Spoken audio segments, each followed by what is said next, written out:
Caroline Pham, currently commissioner at the CFTC. I've heard her many times speak on digital issues, and I know that the audience will absolutely find it fascinating. Thank you for being with us, and thank you for bearing with us. It is a real pleasure to be here. Thank you so much for having me. Not at all. It was kind of fun that we've got kind of a CFTC session, with Chris and then you.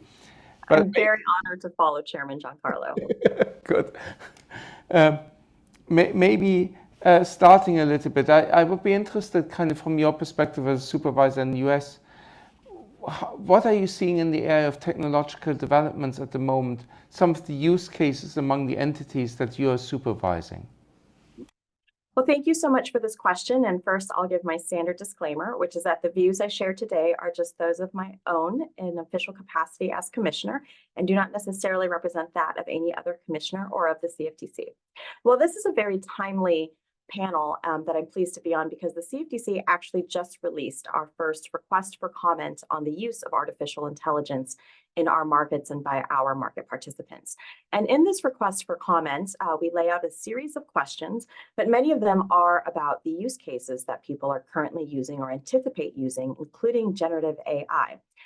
The use cases that we see around AI, as has been studied by many authorities around the world for several years now, I think you can separate them into a couple different buckets, but the one that I find most useful is to look at the sort of processes to enhance internal operations and then sort of the outward-facing, client-facing, or external use of AI. And I think one of the things in my recent conferences and engagement, particularly in Europe, that I have found meaningful is hearing technology leaders say that AI is really a tool that can be used to enhance human productivity.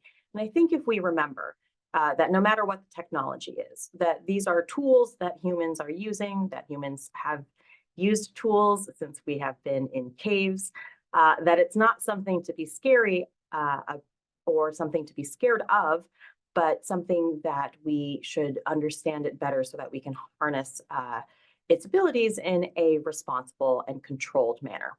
So for the internal use cases, the ones that I see as most relevant within our markets are the use of AI for surveillance, for monitoring, for example, like e-communications monitoring, in order to, and also monitoring or surveillance of market activity to detect, potentially abusive trading practices. There's also risk management opportunities that AI brings, which I think is very fascinating. So for example, by using AI and large language models to better analyze what you see as unstructured data. So sentiment analysis is a use case that people have been applying AI for several years, but now I think that the capabilities have been greatly enhanced. If you can take the sentiment analysis, if you can look for certain, for example, let's say geopolitical triggers, and if you can somehow translate that into some type of risk model or risk scoring, I think that could have some tremendous benefits for different market participants, particularly when you couple that with the structured data. So this is, I think, one of the most exciting areas. How can you apply AI for better use of risk management and particularly for trading in the markets? Now, I think that this is still some ways away. In talking to different market participants, it sounds like this is maybe at least a year, if not more, away. But again, these are some of the things that are exciting. For the external use cases, I think that people are very cautious and wary about rolling it out in a client-facing manner because, of course, when you're thinking about using it in a live application, you want to be extremely cautious about that. So I think right now there are customer service applications that people are successfully using AI for example, chatbots or help desks. They're, again, using it to analyze perhaps a client's portfolio or trading patterns or different preferences and using that to help suggest prompts for financial advisors to review. So I think it's really in enhancing client relationship management. I see that as sort of the more near-term kind of the early stages of how you could use AI to enhance the client experience and client service. Those are just a couple examples there. There's a lot of other exciting technologies, so if you'd like me to talk about any other technology, I'd be happy to do that too. Yeah, no, thank you very much indeed. Starting with artificial intelligence, which is also one of the ones we started this morning off, so it's perfect.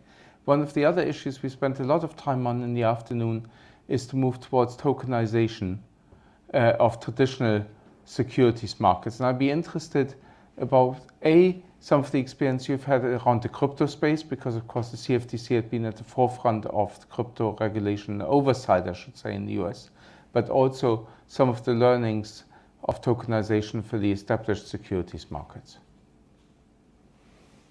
Apologies, I am in New York City and you can hear the sounds of the city behind me. Not at all, not at all. So in the tokenization space, market participants have been studying the use of tokenization and of blockchain technology to enhance financial market infrastructure for many years now. I think since, in my experience, at least since maybe 2016 or so. So there, I really like to analogize it to the electronification of markets. I'm sure that when we were moving from, for example, in the commodities markets, from open outcry trading in the pits in Chicago to trading on electronic screens, you saw sort of the relatively speaking, the rapid electronification of the equities markets and the depth of liquidity and efficiency that brought. And since the 90s, there have been efforts, slow but steady, to bring further electronification to the fixed income markets. And with the recent Treasury market reform proposal in the United States, we may be finally seeing greater electronification of the Treasury markets as well. So if you think about the history that the markets have been through in shifting from paper to electronic trading, I don't really see what is the, from a policy perspective, what is the difference when we move to the digitalization of trading or of markets? Because at the end of the day, I certainly don't know how to build a mainframe or how the systems are actually working, although I'm very happy to review them for compliance or surveillance or regulatory purposes. And so I think it's not so much what is the underlying technology, but again, are you able to deploy it in a controlled manner and you're able to mitigate your risks? So that's fundamentally how I approach the concept of tokenization. But the technology that you are using, although the use cases may bring some interesting questions. So for example, how do you apply our current record-keeping rules in the capital markets to records that are stored on a blockchain? While you may have some technical implementation issues like these, I don't think there's any question that obviously record keeping should be maintained. So that's why I agree wholeheartedly with FSB, with IOSCO, and with my regulatory counterparts around the world that it must be an approach of same activity, same risk, and same regulation. With that in mind, I actually feel that the concept of regulating tokenization of financial products and services is actually a rather boring conversation, because we should use our existing laws and regulations for the capital markets, for the securities markets, and for the derivatives markets. And again, work through these technical implementation issues, such as the application of record-keeping requirements to blockchain technology, or how do you maintain an audit trail, or some of these other nuances, in just a very pragmatic way. I like that. Hopefully we're not too boring yet. But I think it's a valid point that the introduction of new technology doesn't necessarily require a change of the regulatory framework. And somebody earlier compared it to when we moved away from paper-based to kind of, what do you call it, kind of digital applications in financial markets more generally. It didn't fundamentally change the regulatory framework. And in a way, we're in a similar situation now, maybe with the exception of operational resilience, ICT type issues. But how do you then see the debate in the US of moving from T+2 to T+1? Another question that came up here in the European debate, because there was the question, why not jump to T+0, T plus end of day, if we make that huge IT investment anyway and try and bring the whole market along?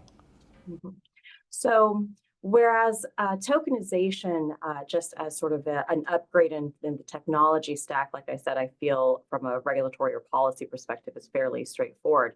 Certainly, the advantages and the efficiencies that tokenization can bring to settlement and clearing, for example, and other back office processes can propel perhaps some dramatic shifts in market structure. And I think that these potential shifts in market structure, you bring a great example of perhaps moving to T+0, actual real-time, instantaneous 24/7 markets operating around the world.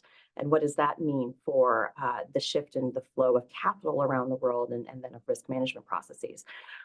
In my discussions with market participants and even in my own work when I was in the private sector, one of the things is that the markets, of course, do not exist in a vacuum. And that's why I always like to frame my policy approaches within the bigger context of banking and markets. And so even if, for example, from the asset leg of the trade, the security or some other financial instrument, even if that can be theoretically settled real time, we still need to get the money there for settlement. And so I think just understanding the realities of where our banking system is, particularly in moving money from, let's say, New York to Tokyo and the time zone challenges, and also just how people are managing their intraday liquidity and that they close their books at the end of day. All of these things are realities in banking. And so that's why we must understand that there is an entire ecosystem around securities markets and around capital markets. And so I think we have to all get there together. The good news is that the regulatory authorities well understand this and have been looking at it and studying it for quite some time, particularly the central banks. I think there's been some great work that's been led by the BIS in looking at the money side, whether that is tokenized public money or tokenized private money. So we will see how this all comes together. Thank you. Yes, you pointed out that kind of, let's say, how do I articulate it? One element is speed. One is just using new technologies to do the same things. But you're right, moving to T+0 in a way fundamentally undoes everything we did since the financial crisis, I feel. And when we introduced CCPs, introduced trade repositories, all the infrastructure that was established after the financial crisis could potentially, if we went to T+0, ultimately be disintermediated. And you might have also direct access. So I see your point that we need to be cautious as to how we move along, that we don't throw the baby out with the bathwater on all of these structures. Yeah, and I think that whenever you move towards direct access, the more direct access there is, then I think the greater you must assess the risk that it poses and then have mitigating controls to address that risk. And so I am generally wary about disintermediation and about removing some of these important safeguards that intermediaries provide, and particularly in managing, for example, capital, margin, and collateral. There are trade-offs inherent in any change. And so one of the things that is interesting is that although moving to a shorter settlement period may reduce settlement risk and may free up more capital for collateral purposes and margin and so on, at the same time, if we do move to a real-time settlement or a T+0 settlement, you may see that you may have greater amounts of pre-funding. So what does that mean? So I think that is the trade-off. Are you pre-funding it, or do you have it in a sort of a settlement period where it's locked up? So I think these things need to be studied quite extensively, particularly given the importance of capital to financial stability and the overall financial system. Yes, I think you make a good point that you need to reform in the way the payment leg at the same time. So that brings us back to the question about, as Chris just talked about, US CBDC or other CBDCs or some other form of payments that go hand in hand. Otherwise, as you say, pre-funding will be required, and the benefit is not really very clear. But there are some very promising and live use cases. So, for example, there are at least 2 repo facilities that are being used, I think, in some very real money that's being transacted on these repo platforms by dealer banks every day There's, of course, the repo platform that JP Morgan Onyx operates, but there's also the new repo platform that Broadridge operates. And so I think these are great examples of how we can use the technology to, within our existing banking and markets regulation, enhance operational efficiency and effectiveness. Yes, very good examples. Maybe last question to you, Caroline, which is about the capacity of supervisors themselves to deal with technology. Another big theme that came up in the conference today.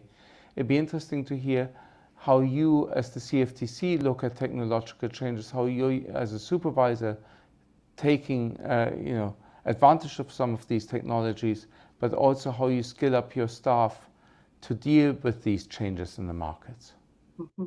Well, I'm so glad you asked this question, because education is a absolutely critical and important value to me. And when I was in the private sector, I actually developed and deployed training programs for over 17,000 staff all around the world in over a dozen countries and in different languages. And so the capacity building part of the equation is absolutely critical. In my work with developing economies and frontier markets, as well as the leader of an organization, the capacity building is something that must be intentional, and it must be something that is part of the overall plan, because talent is one of the most important resources for any education. And you must make sure that your people have the skills and the tools that they need to be able to be effective in carrying out your mission. So in that regard, I think that there have been some excellent initiatives, again, being undertaken by, for example, the BIS.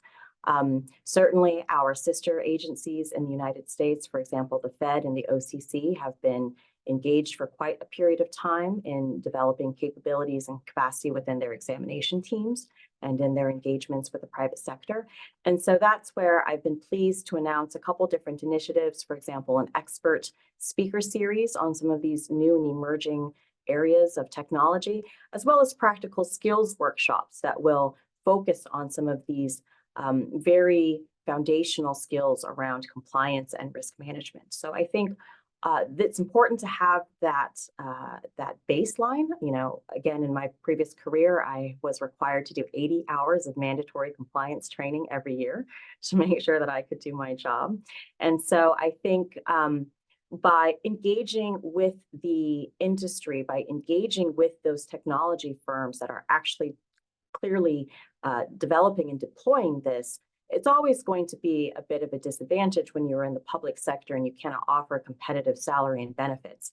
And so that's why we have to be creative, and we have to do what we can in order to ensure that we too are engaging in capacity building. Caroline, it's an absolute pleasure to have had you with us. As always, I hope to see you soon. This was very, very helpful, and it's very good to get a perspective into Europe from the outside and not just us talking among ourselves. Thank you for being with us today, and hopefully see you soon. Thank you. It's a pleasure.